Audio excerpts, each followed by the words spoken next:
అందరికీ నమస్తే. రేవంత్ రెడ్డి ఎంత నీచుడంటే వారం క్రితమే కొడంగల్లోని లగచెర్లలో వందల మంది రైతులని నిర్దాక్షిణ్యంగా అరెస్టు చేయడం జరిగింది. వాళ్ళు ఏమన్నా తప్పు చేసిండ్రంటే ఏ తప్పు కూడా చేయలేదు. మా భూములు ఎందుకు ఉంచుకుంటున్నారు, మాకు కరెక్ట్ చెప్పండి. ₹1,00,00,000 విలువ చేసే భూమికి మీరు 10 లక్షలు ఏ విధంగా కట్టిస్తారు?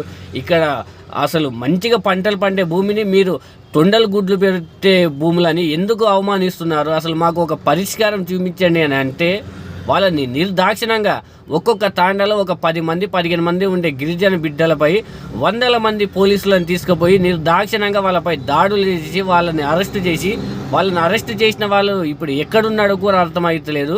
ఇంత రైతులని గోసబెట్టిన తర్వాత ఇప్పుడు రేవంత్ రెడ్డి సిగ్గు లేకుండా రైతు పండుగలు జరుపుకుంటున్నాడు. ఎంత ఘోరం అంటే అసలు తెలంగాణ ప్రజలు, తెలంగాణ రైతులు అంత అమాయకుల్లాగా కనిపిస్తున్నారు రేవంత్ రెడ్డికి. అసలు ఇంత ఘోరం. అసలు వాళ్ళకు కనీసం ఒక వారం క్రితమే వాళ్ళని నిర్దాక్షిణ్యంగా అరెస్టు చేయడం జరిగింది. వాళ్ళ అల్లుడికి భూములు కట్టుబెట్టడానికి అసలు వాళ్ళ 1400 ఎకరాల భూములు గుంజుకొని ఇప్పుడు ఏ పండుగలు, రైతుల పండుగలు జరుపుకోవడమేంది? అసలు సిగ్గుసేరం ఉందా? వాళ్ళకి ఇస్తాన రైతు బంధు లేదు, ఏది లేదు.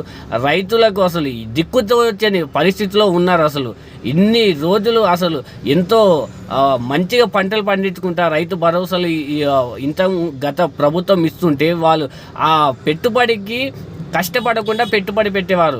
ఇప్పుడు ఎక్కడ లేదు. రైతులను అరెస్టు చేసుకుంటా వాళ్ళని అసలు వాళ్ళు ఎవరికి చెప్పుకోవాలో వాళ్ళ గోస కూడా ఎవరికి అర్థమైతలేదు.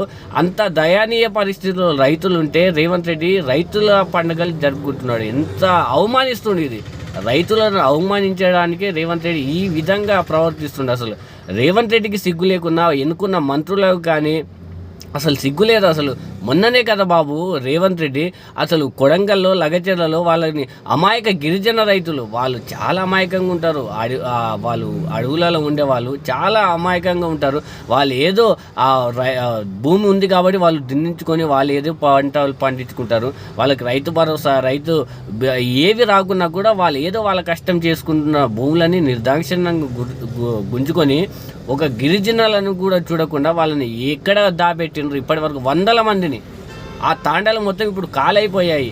ఈ నీచుడికి భయపడి తాండాలు మొత్తం కాలైపోయాయి. వాళ్ళు ఎక్కడున్నాడో అర్థమైతలేదు. కానీ రేవంత్ రెడ్డి ఇప్పుడు రైతు పండుగలు జరుపుకుంటున్నాడు. ఇది రైతులను అవమానిస్తున్నాడు. అదేవిధంగా తెలంగాణ ప్రజలను కూడా అవమానిస్తున్నాడు. ఇంత ఘోరమైన పరిస్థితికి